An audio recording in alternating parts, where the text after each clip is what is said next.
Yeah, a new concept from our side, so pretty happy that we can share some thoughts. And maybe let's start before we are we dive deeper into the questions. Let's start with a general idea of this, let's say, meeting. So we thought that it's cool to share some of our thoughts about the way we organize the company and how we deal with everyday challenges of fast-growing startup, including the one case that is particularly the most discussed right now. So the 4-day work week as a benefit, or maybe as a logical next step for a company that's trying to follow the trends. And yeah, here we are. So the idea is that we'll be answering questions. We already have a couple of them from people who signed up for the event, but we'll also have a discussion with Wiktoria regardless the questions. Yeah, and this is an open conversation, and I think it's the best for you to ask us the toughest questions you have. We are here to talk transparently and be no bullshit about it. So maybe I'll start with a very clear question to you, Maciej. So what is your most controversial opinion about 4-day work week after testing it for 2 months in inStreamly? Obviously, it's very difficult to measure it. So as soon as you post on LinkedIn or you tell anyone in the business industry that you are kicking off the idea of 4-day working week, immediately there are questions, and that's quite obvious. Okay, so what's the impact on the business? Yeah, what about the revenue? What about the mandates available in the product or IT team? And you can basically answer this question because the entire thing is way more complex than just an influence on a single metric. So in general, the most controversial thing I see the way people approach this idea that, hey, tell me how it works for you right here, right now. And I would rather say, let's wait and learn something than try to judge it immediately.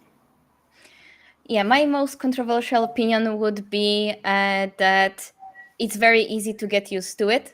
Yeah. So at the start, like my productivity went high up, and then it wasn't as good. It wouldn't be better if I worked 5 days a week.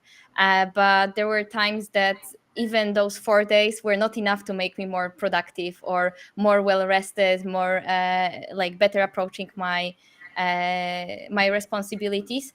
So I think like 4-day work week, amazing, fun, I love it. But on the other hand, if you think that this is one solution that will make everybody be more efficient, work better, feel better, this is an illusion. Like it's not enough. It's one of the perks, it's one of the steps toward it, but it's not like a magic wand that can make everything better.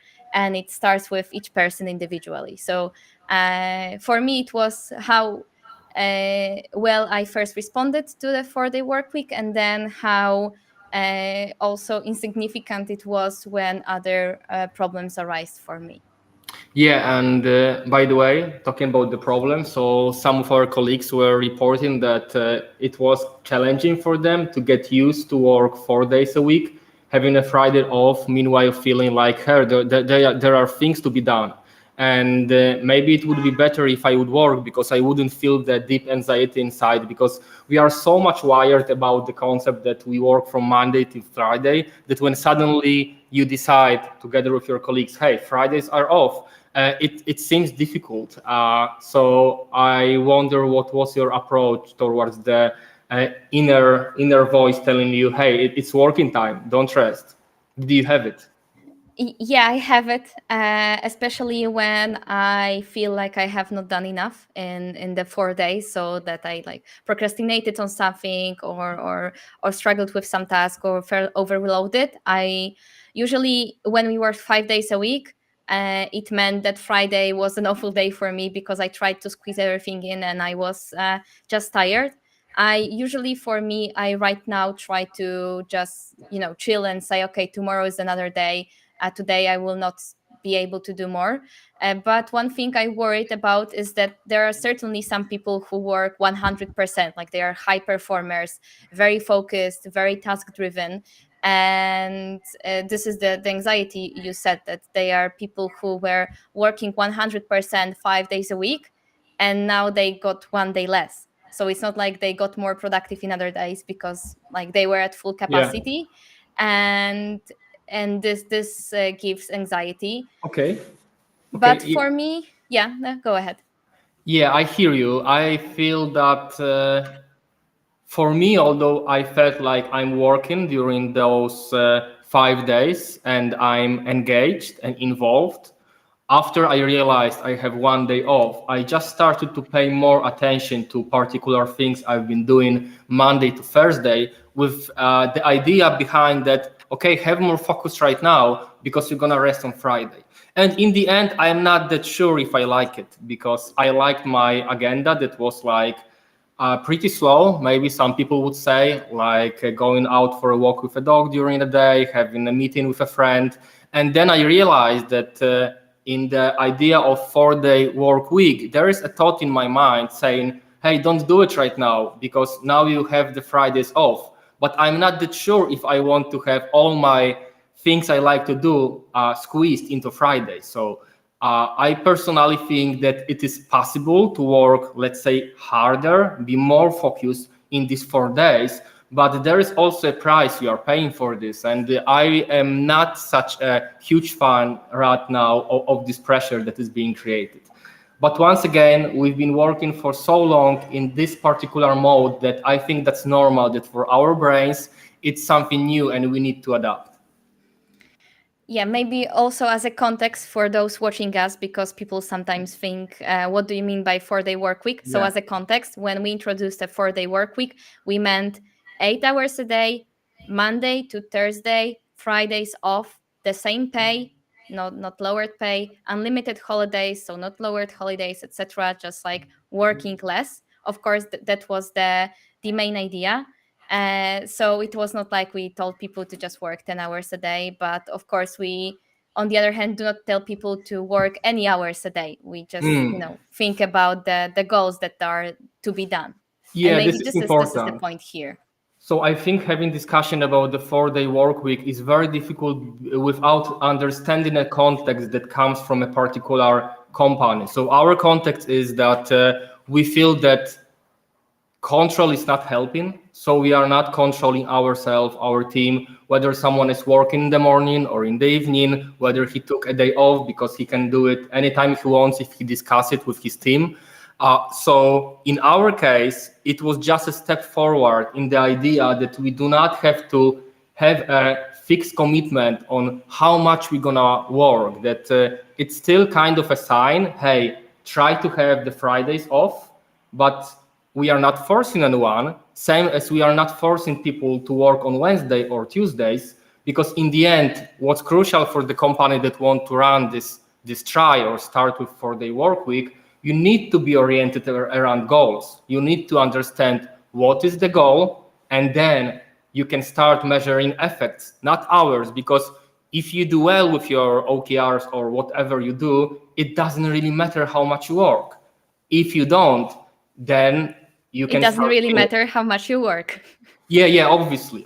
So this is an important context because I've been recently having an important conversation with a person who said like, okay, I think we need to run this test of 4-day work week because our satisfaction surveys are telling us that people are not that much happy, and we think we'll be more competitive when fighting for the best employees. But I think it can be done. The 4-day work week can be done as just a single thing as a benefit. It needs to be entire complex organization culture that is ready for this kind of thinking, for thinking that, hey, we don't care how much you work, we care how much you do. At the same time, it's risky because look, it's not for everyone. Some people would start working for like 15 or 20 hours because they are obsessed with the goal. And it's neither good. A company that wants to be a healthy company needs to have healthy employees. And an employee that is working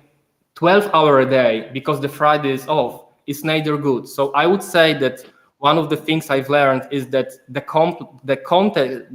idea of 4-day working week is very complex. Okay. And what is the best thing for you that came out from our tests? Yeah, for sure. The time spent in the nature. So walking long hours on Fridays and having this amazing time with the nature, which is beautiful in Poland in August, was something I really appreciate. And I think that's a great thing that we are able to create an environment where this is possible. So I really enjoyed it, although having this doubts I mentioned before. And what about you? What was the best thing you had? I think it was just having one day more to be a Hmm. worm. So I always, on weekends, the first day for me is just like to do nothing and be a worm, just laying on the couch and like this. Okay. And then I always liked one day more to, one day for just being useless, the second day for taking care of things around the house, and then one day more for developing yourself. I started painting much more. This is my Okay. last painting. Oh, it doesn't. Okay, it's blurred. But anyway, I started painting more. But my question was not only about personally, but I Hmm. think company wise. In terms of what do you think is one of the best Okay. outcomes? I can start. Yeah, go For on. me, is that we have less meetings and shorter Hmm. meetings, and people Okay. started to really think if we need this meeting. And it's not only like shortening our status all, shortening other meetings. Like my one-on-ones went from being hour long to being 30-minute or 40-minute long, and they are still as good. There are some one-on-ones that I still keep to an hour, but these, like my one-on-one with you, because we talk a lot. Hmm. But other meetings, defaulting to 15-minute meetings, instead of an hour or half an hour meeting. And that people also learn that it's all right not to have a meeting, and be all right to have them shorter or go out of the meeting. And if Okay. we were to just, yeah, like, throw the idea for the work week out, but keep this would be like a major benefit for us. Yeah, what I liked is the message we sent. I think that it's crucial for companies to try to tell how they want the world to be organized, and we are one of the companies that are trying to challenge the old system, which means let's work 5 days a week. We need to remember that like 30 years ago we've been working 6 days a week, and like 100 years ago we've been working 7 days a week. And I don't really think that we should stop this continuum. The direction is cool. We should work less in general. We should use the technology available to make it easier for us in terms how we work and how we live. So I like the message we sent. And the message means that we are inviting people that understand this, that feel the same. And this would mean that the people who are in the company and who join us feel like, hey, I like this place. I want to be here. I want to take care of this place. And I think it's a crucial thing for every entrepreneur who bases his company on people, to make sure that people want to be here. It's not about what you want from people.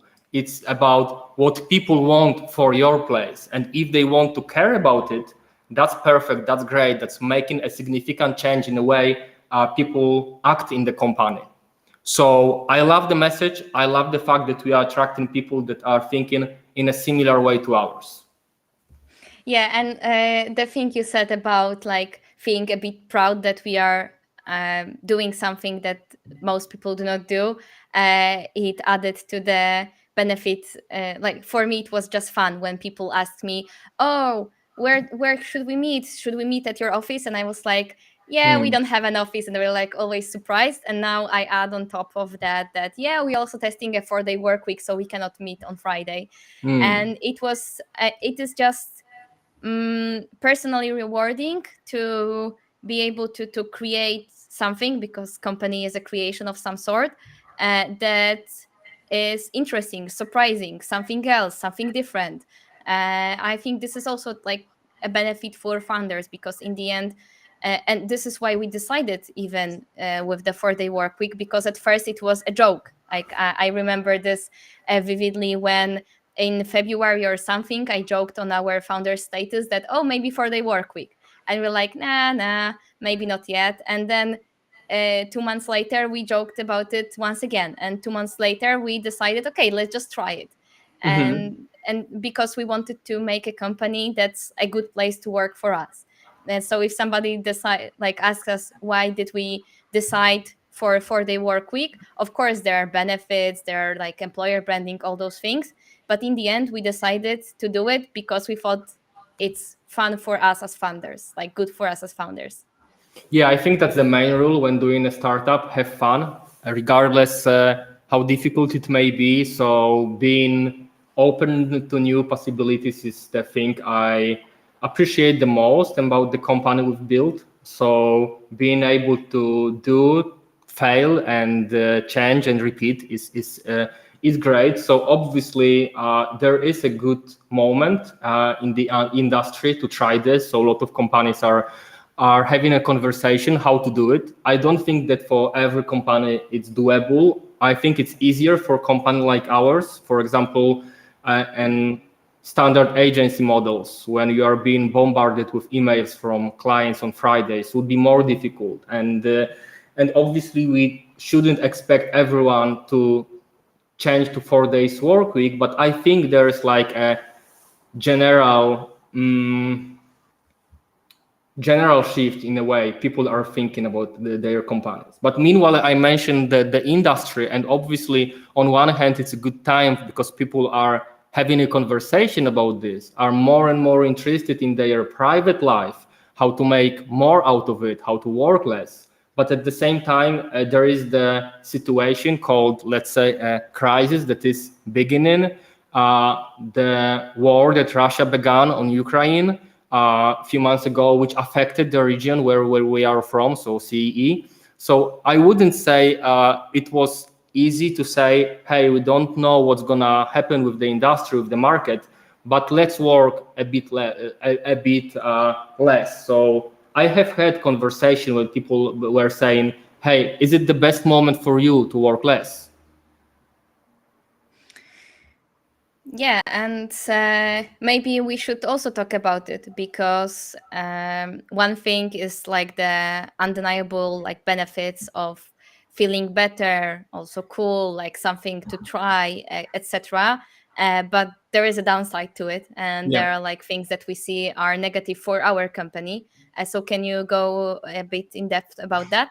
Yeah, sure. So basically, it's very wise to ask simple question. Although in the beginning I said this is a complex thing, but a very simple question is how does it affect your mandates in product team or IT team? And obviously, we are a startup that needs to build a disruptive technology, and disruptive technology needs people to build it and mandates. So we lost like 20% of the mandates, and this is crucial. This is big, especially in the fourth quarter, which will be very challenging for us and always is bringing like 40 to 45% of the revenue for inStreamly and for the entire media industry. So yeah, we are having a discussion right now whether to make a pause for the fourth quarter and come back to work 5 days a week. I'm very much a fan of understanding the seasonality of your business. Some business, for example, have more work in first quarter, so maybe it's time to work like 5 days, and then during the holidays, all the people or your clients go for holidays. So maybe this is a time that you try the 4-day working week. So I wouldn't say it's 0 or 1. I can definitely see that this idea is impacting our ability on how fast we are in terms of development, which is crucial for startup. So what we are discussing right now in the company is whether we should think about the seasonality we have and adapt the model of 4 or 5 day working week to this seasonality. So what would you do? In the high season, you would work 5 days a week, and in the low season, 4 days a week? Yeah, and I even have had some interesting meetings with managers recently who like strictly said, hey, it's gonna be hard to reach the goals for fourth quarter if you work 4 days a week. Because I think there are departments when you don't really need that much time to deliver the things you agreed on. But on the other hand, if you have plans in the product or development team, developers team, which were made for working 5 days a week, then you obviously need to face this question, okay, should we cut the goals because we have less mandates? So this is a very much open question. I'm very curious about whether for inStreamly some kind of hybrid method, mid method would work better. Maybe, yeah, there are endless possibilities. I think that having an open conversation about this is exactly what we need right now in this situation in the market. All right, all right. Yeah, I Yes. think I also said to our like the managers I work with that probably September, especially in marketing, like September, October, and a bit of November, and we are done for the year. Like we have 2.5 months to deliver everything that we need from the Yeah. marketing side. Of course, there are campaigns that are being delivered after marketing does their job, and of course, salespeople. But in the end, like we need all hands on board. And does it mean that we should work more and then chill in other place in other time? I for sure said that we need to agree that we are not taking long holidays during this time, and we can plan them for the second half of Q4 if somebody needs it. But yeah, I also had personally some doubts because in the end I could have worked on Fridays and I can work on Fridays, but when you face it and you're like, oh, Hmm. it should be a Friday off, then even though I am like the most personally responsible for the company along with you and Shimon and Damian, on the other hand, it always feels like, yeah, but I can also take some time off. So Hmm. um so that's weird, but of course we are not the only ones who are responsible, or at least on the cap table of company. So we got a question from Hisham about our investors. So how did our investors react when we told them that we want to test a 4-day work week? Okay, I think we didn't tell them directly, so we didn't hit an email or anything. We are building our relation with investors like with, I would call them a good uncle who's helpful and can share an advice, but the decisions are ours. And I don't really felt like, hey, I need to reach out to all my investors asking for permission. So we are focused on delivering the goals. Company is growing since like 9 quarters, 30% quarter over quarter, with a pause right now in the second quarter for the first time ever. The growth was a bit less. So I would say that I wouldn't like to ask investors for their advice on this. When they were informed sometimes after, we have had a very interesting discussion about our doubts, and this is how we usually use our relation with investors to have another perspective. And that would be great if they would tell us, hey, watch out. For example, we have had a great feedback on unlimited holidays from Boris from Smog, who told us how it's been seen in States, that it's not necessarily seen as a great benefit. And also Boris from Smog posted on Twitter or LinkedIn the information, and he said that he's a venture capitalist and a socialist at the same time, because the portfolio company is deciding that people will work less and earn the same. So we didn't really have any kind of a pushback from investors, but during the 3 years we are working from like 4 VCs from States, Japan, London, and now Germany. There was not even a single situation when we received some kind of a pushback, but it's easy to say from a perspective of a company that is growing. I wonder, Wiktoria, if you have had some conversation when you received, like, maybe not from investors, but generally like a strong information, hey, don't do it, it's stupid, it will not work. I'm not sure if it was in conversation. But for sure we got some comments about that on LinkedIn from people Yeah. saying that, oh, you're going down. This was on I think it was on Facebook, because Facebook is crazy with people who are commenting there most of the time. And I think I had a conversation. I think I'm imagining that somebody was like, oh, not a good idea. But I think we are a bit used to people telling us that this is not a good idea. Mm. Like in 2018, 2019, people said to us that yeah, it's not a good idea. This inStreamly will not invest in you, and around 100 VCs have told that. So I don't even remember such things. I always Okay. say that this is a thing of opinion, because nobody knows what will work for anyone. the only way to know is to test it. Okay, I hear that obviously. So when you do a thing that all the people love, you are probably not a startup, because startup is about challenging things that people think about the reality and trying to solve the problems that maybe seem not possible to be solved or maybe unseen. So I hear what you say. There is all the time the bias that we hear people that are saying, "Hey, it will not work," but obviously this is how you build startups. Yeah, and one thing also that people were surprised about first was us working fully remote, and I was still Yeah. sometimes surprised about it. So, do you think that we'll ever go back to the office?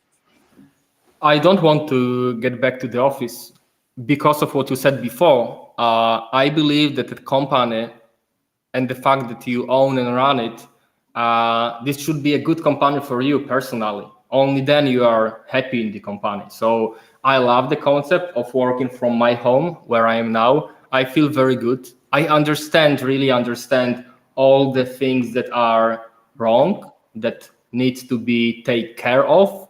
But I feel so much better working from home and having this kind of communication we are having in the company than going to the office and having the office life. And how is it for you? Every time I miss having an office, it's not because of working in an office. Mm, So I remember when we had our offline team meeting, and after all, people said, "Oh, it would be cool to have an office," but it was also because we just like could meet together more often because of that. But I was awful at working at the office. Like I have very hard time getting focused. I am sometimes holding myself hostage, so making my desk to be a standing desk because it's mm, uncomfortable to stand in front of the desk, so it is uncomfortable to procrastinate, so it's easier to start working, etc. And sometimes I get great focus, and when I'm focused I do amazing job. But in an office, when people were approaching you, talking to you, there was always some fun conversation to be in. I was used to getting my work done after everyone went home, or having less done, or having some things done just in a very short time, yeah. like hiding somewhere to do stuff. So for me, working from home is the best, and I would not imagine. Also, working from home, it means that we have less of this office bullshit. So Mm, we don't have, of course, we lack this social things that are great, but we mhm. also lack the office drama, Yeah. So and this is good. you need to manage the social factor that is simply missing. You can't say it doesn't exist, even if it does not exist for you or for me, obviously, because I'm not a fan of this social office life. You need to respect that for the majority of people, this is something.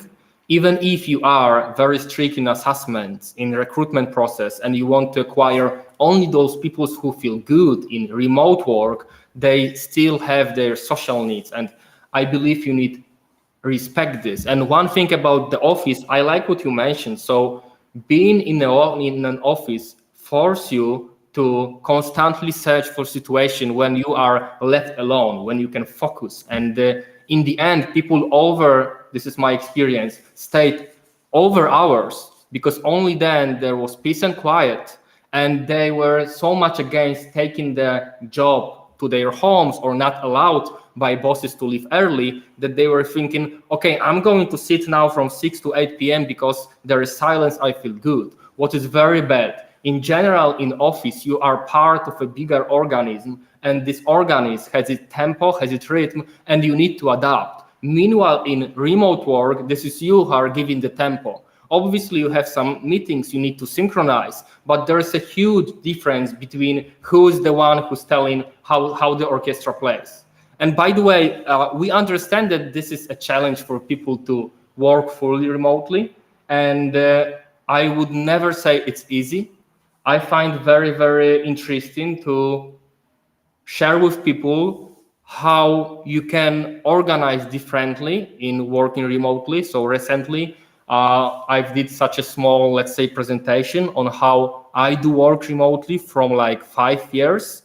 And this will be shared on our YouTube channel, and more of our employees, which are pretty experienced in working remotely, I would say they are hardcore remoters, will be sharing their knowledge, because only if we accept that this is difficult and we need to adapt and find our own way, then we will really benefit from the entire concept.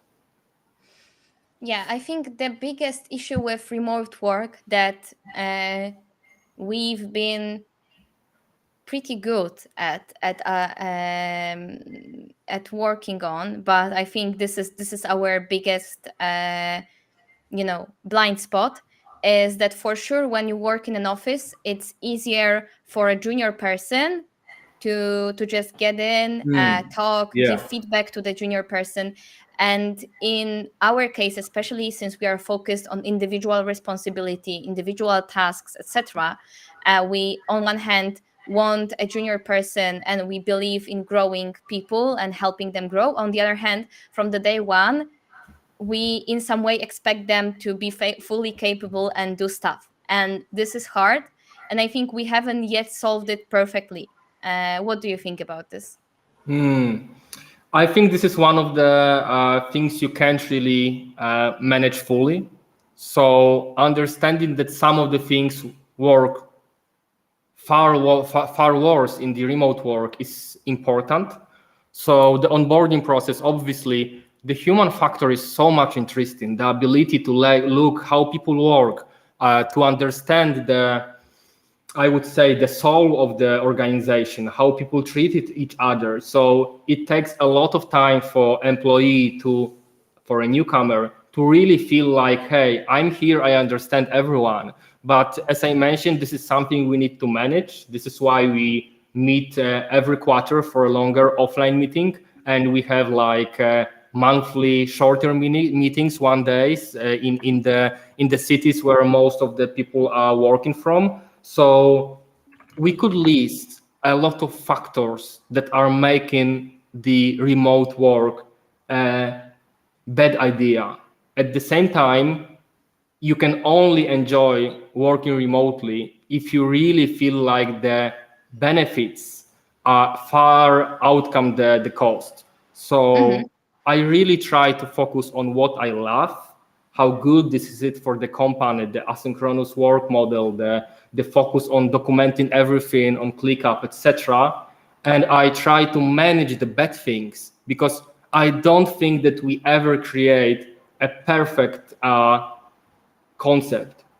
Moving further, I think that the hybrid method, like 3 days here, 2 days 2 days in the office, are the worst things. It's one of the things I would never like to try, because it's killing the way you communicate. So I would say you need to go either for this or for this, and accept that none of the solutions is like a perfect solution.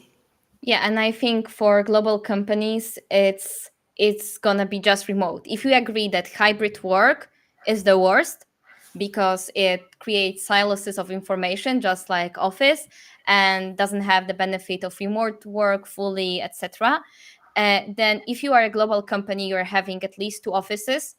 You are basically working hybrid, because people between offices need to work online. Yeah. So for me, like, my bold stance on that is to think that remote work is the only way forward. But it doesn't mean that people will not be going somewhere else to work, because this is also the other thing with junior people, that it's different to work in a beautiful setting like yours or spacious like mine, and it's different to be a junior person that's living with 5 other people in a small flat with no air conditioning or anything. Yeah, obviously, we are very much biased. So you don't have kids, neither do I. That basically means that no one is doing the Formula race here by his toy car and screaming. So we need to respect the way people want to organize their life.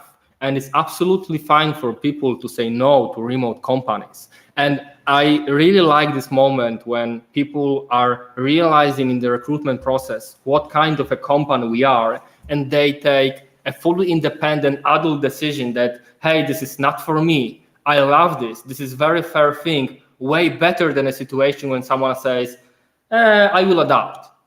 but it's not even trying to imagine how it's gonna be for him. And later he feels like left alone without colleagues from office. He feels like he has no space to work. He feels like he can't separate his private life from a career. And obviously, these are all the things one needs to measure when thinking about the change. But the one thing you mentioned, the junior positions, yeah, I think that it is very difficult for look, there is a thing. I would say that it's not difficult for the Gen Z people like 17, 18, 19, 20 years old. We've been just running our scholarship program, and all of the folks that join us, like 8 people, were pretty good with the remote work from the beginning. I think it's a bit more difficult for the people who are like 26, 27, 28, who are not that digital savvy,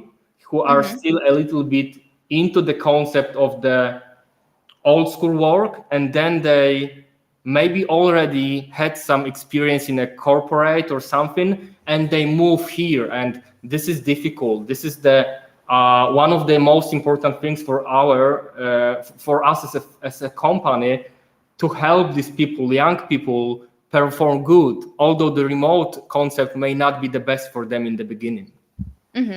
Yeah, and I wanted also to provide even more value, list all the things I think make it possible for us to help junior people grow inside the company. So I would say first of all, it's like feedback culture. We've been working on Yeah. that. I think we and people who are from inStreamly listening to us would say that that our feedback culture is developing, but we are putting a lot of focus on giving feedback that's really moving things forward, that's about the stuff, giving it constantly. And because we do it this way, it serves junior people because they can quickly get like clear feedback on what was wrong and then improve. And if they can do this, they will thrive.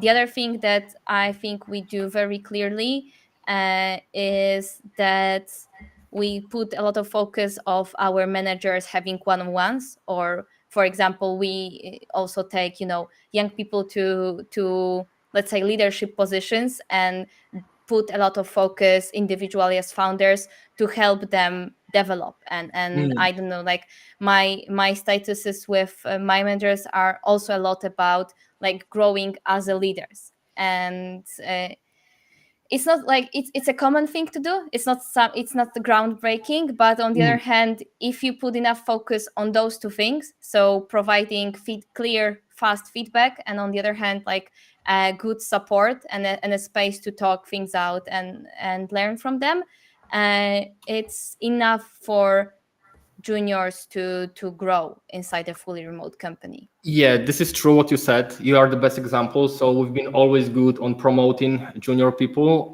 So you are a great example, and I think people come into the company, look at you, and think like, "Hey, she's so young, and she did all this, the Forbes list, etc., in like 3 years, maybe." So obviously, this is something that's appealing for those juniors, and I think that. Crucial thing is that we as a company want to try and invest into those people, because it's hard to believe that those corporate, although sometimes it happens, but it's not a standard, would move a junior person to a manager person if it seems like it's a good person, it's a good colleague. Because there is so much pressure from within the company not to do it. While we just do it, we just try, and we tell the person, hey, you can fly now if you are ready. If your wings are still not enough, no problem, you will fly next year maybe. But really challenge these people and believe that they are adults. And nowadays, being 22 or 23 is not like it was 20 years ago. The amount of the information available from the people since they are, I don't know, teenage, is so much greater than what we had. So I believe that the trust being given to junior position is somehow an answer to how to help the juniors grow. But also one remark from my side, because you mentioned the feedback as a number one thing for juniors, and that we are moving forward, making, let's say, progress on this. So as I said in the beginning, that 4-day work week is not a thing itself. It's part of the bigger concept. And same is with remote work and feedback. Someone would say, hey, remote work is just about sitting at home and working.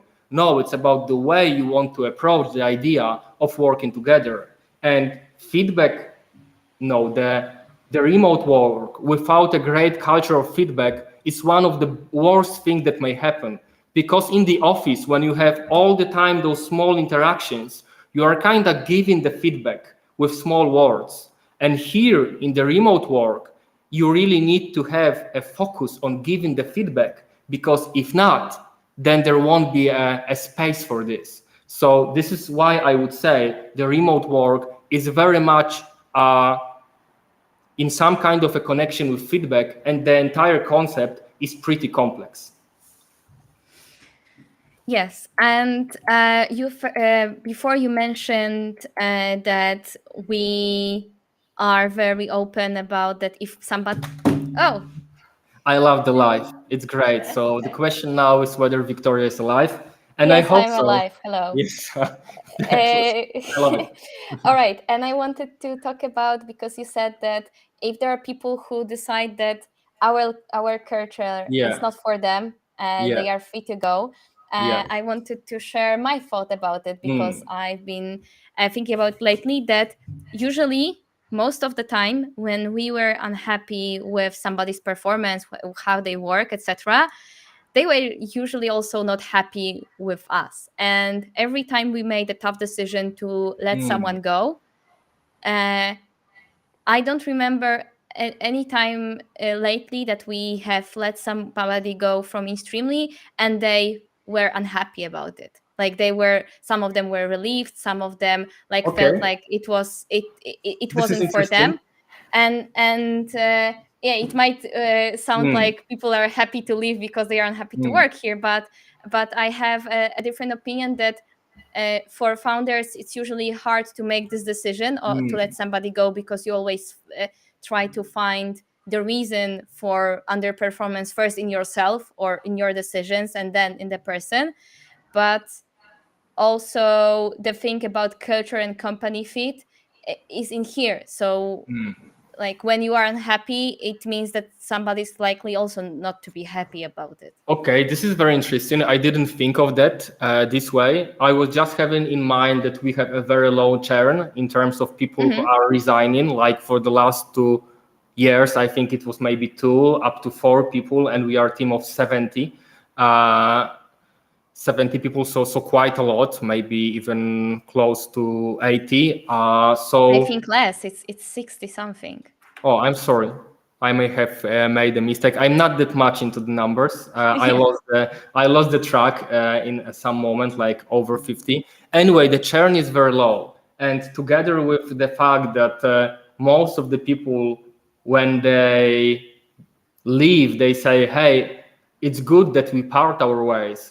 That may be kind of a sign that having an open communication about not only what is your need as an employee towards your team members, but also having people who are able to speak up openly about what kind of a company they are looking for is crucial. Still, it's rare. I would say that there is, I don't know if majority of the people, but important part of the potential employees that are not asking themselves a question, what kind of a company I want to work for, because they feel like it's okay, it's not that important. Meanwhile, when we work really with the best people in the industry, top performance, people who know that they can find another job easily, I think they are more aware of what kind of a company they need. And yeah, thank you for this observation. And you were right, by the way, 69 people hired. So thanks for double checking this. And now my question, so we built the company. We are focused today not on the business issues, but more on the culture issues and maybe on HR issues. So if we would be to restart the inStreamly company, like coming back to 2019 and doing it once again, but with the current experiences, what would be the one thing or maybe top 3 things that you would change?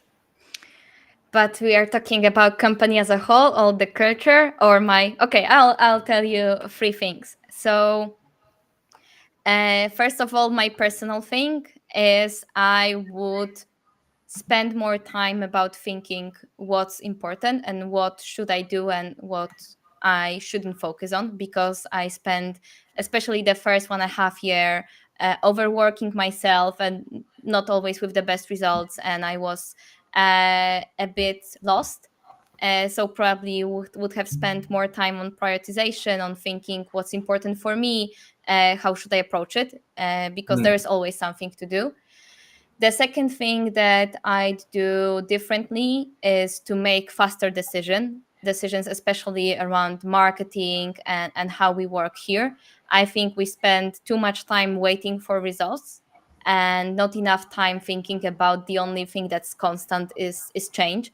I think in the marketing team we made the most changes, improvements in terms of team, how we work, what do we focus on, how we do it, etc. In the last 8 months, so in 2022, than we have made for the past 2 years before. And it's for the better, I think. So I would be more brave to do those changes rapidly. And from the point of view of the whole company, I think we could have taken bigger risks.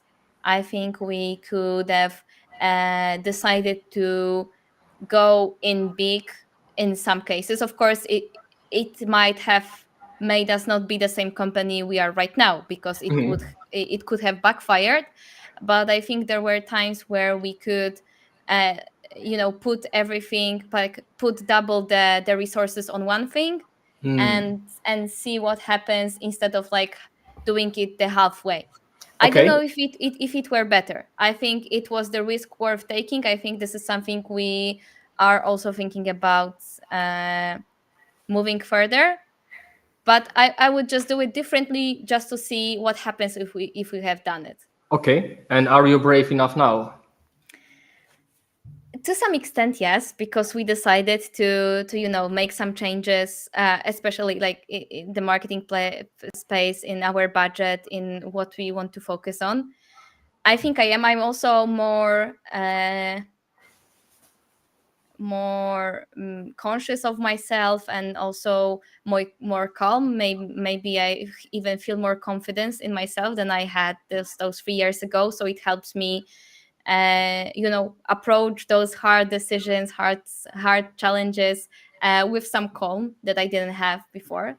So I think a lot have changed since we started. Okay.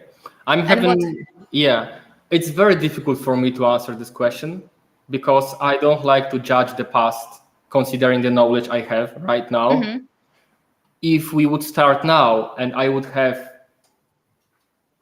the understanding of the organization that I want to build, that I have now, I would be simply way more quicker, because what we have built comes out of failures, of bad decisions, of decisions not taken in the right moment. And obviously, in this way, I agree with what you say. It's very nice to say, I should have been more brave. But you say it from the time perspective because you know what the good answers would be. And the brave is a very difficult concept because there is a difference between being brave, like putting your chips on something, and this is what the Netflix says in the book, No Rules Rules. Put your chips, be brave, check. And on the other hand, not managing the risks, because right now you can't really know what would happen, what would be the risk. You can analyze it if your bet would be wrong. So I like the concept of being brave. I think we are a brave company. This is why we are here. I'm not that sure how to manage the thing of being brave and taking into consideration all the risks. But this is also why we are so much biased towards intention and like intuition. So sometimes we are having the conversation in a team of 4 founders. So you, Szymon, Damian, me, sometimes Gosha joining. And if someone says like, hey, I really think it should be done like this. We should try, we should do it. We are not trying to overthink this, not looking once again on the risk, but just moving forward and accepting the uncertainty. By the way, this is a clip we've recently shared on our YouTube. And this is why it's one of the most important values for the company, to accept the uncertainty, to move forward, to understand that you can't control everything, because only then you can be brave, as you mentioned. Yeah, I think maybe it's it's hard to say take bigger risks, but for sure it's like 100% something to agree on, that we should, be quicker. We're quicker, but maybe we're quick enough. Maybe we're just like, Yeah. holding ourselves to so high standards that we just think that we could always do it better, do it quicker, do it, Yeah. and we did our best in some ways. Yeah, so this is important. So some time ago you mentioned that you would be calmer, and this is very nice. I think this is essential, to be calm while doing this kind of a business. And you can only be calm if you really feel like, hey, I'm doing enough. I'm doing enough. Maybe I'm not doing all I could, but this is enough. This is how much I want to give. And being brave in the context of this is enough is very important. So I don't know the answers yet. I can see the change. I think that we were very brave making a decision of the 4-day work week, like you mentioned, like 2 meetings and then, okay, let's test it. And the important thing, and maybe one of the things I really want to highlight, is that nothing bad happened. Even if we discuss right now whether to work 5 days a week, for example, in the fourth quarter, it's not because the company is ruined or we started to underperform. We really make a quick decision, and this is also important, like to make decision, because 95%, 98% of decisions you can revert, but you can't do really anything about the decisions that haven't been made. But in general, I really love the concept you mentioned, like this is enough. This is enough. And I would also say that through the entire 3 years of this inStreamly journey, one thing I would love to understand better, and to understand better right now, is what does really enough mean? What does it mean for me? What does it mean for company? Like I'm a huge fan of the word enough. Okay, and what are your thoughts? What do you think is enough for you? Well, it depends. It's one of the most difficult questions, and this is why I'm so fascinated about this. What I have right now is enough. I appreciated this. It was very hard and very difficult to be here. I'm working with a great people in a great company, and I wouldn't say I will be more happy if we will get 200,000 streamers instead of 60,000. If the company would earn 20 million euro instead of 3 or 4. If we would get from investors like 50 million euros, not 5 million euros in this round. So I don't think that any kind of a change in our metrics, and in the way we operate, would have a significant impact on the way if I am happy and I am not. I really enjoy the time. And in this sense, although I'm hungry for more, what I got on the table is enough. This is my understanding of enough. How do you like it? Yeah, I think it's enough. I think we are on one hand, because I remember a conversation in when we were founding inStreamly. You asked me like, what is my motivation? What am I chasing? And we both agreed that it's excitement. So Yeah. sometimes people misunderstand that enough is the opposite of excitement, because excitement is something more. Yeah. And I think being happy on one hand with what you got now, like being calm about it, being grateful for it, and on the other hand, being hungry for more, these are not opposite concepts. So you don't have to feel that you are lacking something to be hungry for more. So I think this is a good mindset. This is enough. I don't know if all the VCs in the world would be happy Mm, about hearing that, but maybe it's about finding the right ones for our approach. yeah, obviously. And by the way, this is interesting. I know that we need to end soon, but we have had a question from Hisham about the VCs, and I see another thing here. So you mentioned that for some VCs, venture capitalists, investors, this wouldn't necessarily be a nice thing when a founder says, I have enough. Because, hey, founder, you need to be so hungry. You need to eat them all. And this is bullshit, obviously. This comes from the TV series about how you build a startup. I also think that right now, with all the focus towards profitable companies, people are saying, hey, these times are crazy. We need more profitable startup. We need less of the huge money being invested in the growth. This is a fundamental change in a way that VCs are thinking. So for me, a founder that says like you, hey, I have excitement about what I have on the table, and for me this is enough to be an excited founder, is a reason why I would give you the money. So call me anytime when I become an investor and you have a startup. All right, all right. We also got a question. How does the 4-day work week impact on salaries? So maybe I'll answer that quickly. In the beginning, we also answered like, what do we mean by 4-day work week? In our case, 4-day work week means that we don't expect you to work on Fridays, like you have Fridays off, but we generally have unlimited times off. Like we don't count how many days you take off in a year, and we encourage you to take time off. And when we introduced 4-day work week, and this is also our intention, we did not lower the pay. It was 100% pay.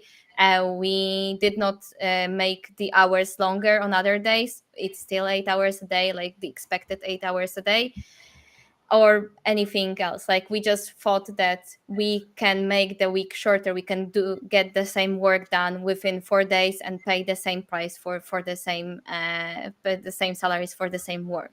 So I don't believe even giving people 4-day work week and paying them 20% less. It's not a 4-day It's work week. it's not a 4-day work week. It's just like working for a fifth of employment, and I don't believe it should be done this way. It's Yeah, not so about that 5-day is the number of days you need to work to get your full pay. No. yeah, so Victoria, coming to the end, I have a question for you, like a special Hmm. question. So if you would be told, and this obviously would be true, that you would have a 30% of the revenue more, or let's say 20% of the revenue more in the upcoming year by switching for, let's say, fourth quarter to 5 days working week, would you do it? Is it worth like more revenue but working more, or is it absolutely fine to have less revenue but work less because it's a value in itself? Like the revenue itself, it doesn't matter. Like it doesn't matter for me personally, but it's more about what do we need to have this company grows like in the long term. So if this 20% more makes us reach our goals, which helps us raise more money and be sure that we can exist in 3 years from now. And it means that if we don't get this 20% more, we'll be below our targets. That will like put us in lower brackets and probably will give us hard time fundraising, which would mean we would need to go break even or consider other things, and it will impact the way we are growing, the way we are hiring, the way we are approaching things. I would say it was worth it. So it is worth to work more to ensure that we will live. So if I were to flip this question, if I was sure that by working 4 days next quarter, it meant that there might need to be for us to switch our strategy, which is of hyper growth, that is powered by VC money, that is powered by having a lot of people on board, and it will get in do harm to this vision, then I would prefer to work 5 days. If it was indifferent, so if it was for us that it doesn't matter if we grow 20% or we don't grow 20% in the long term, then probably it wouldn't be worth doing it. But I think the impact here is the most important thing. So Yeah. for me, it's always about the impact. For me personally, I don't know, I work weird hours anyway. I work in a weird way anyway. And 4 days, 5 days, there were days when I spent worked on Monday till 9 p.m. because I just had the flow and the focus. And then the next day I felt like I will be able to do nothing after 12, and I just like ended working. So Friday for me, it's also still a concept. Any day, any hour is still a concept for me.